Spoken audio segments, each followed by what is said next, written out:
Good morning. তো আজকে ভিডিওটা দেখাবো আমি সারা দিন সকাল রাত বিকাল কি খাবার খাই। তো দেখা যাক কতটা কি করতে পারি। এবার তোমরা বলবে যে সকাল সকাল তুমি এত সেজেগুজে রয়েছো কেন? কারণ আমার ইচ্ছে হয়েছে তাই। সো আমার লিপস্টিক আমার কাজল আমি পরেছি। সো যাই হোক, তো ফার্স্টেই মা দিয়ে গেছে কর্নফ্লেক্স।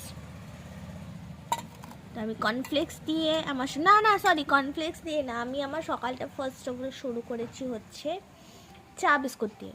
সেটা অনেকক্ষণ আগে হয়ে গেছে করার পর তারপর আমার মনে হলো যে চলো আজকে তোমাদের সাথে আমি কী খাই সেটা শেয়ার করি। তো দেখি এটা টেস্ট কেমন। যাই হোক, খুবই খারাপ টেস্ট, তাও খেতে হয়। এটা এখন খেয়ে রাত্রিবেলা ভাজাভুজি খেয়ে সব তছনছ।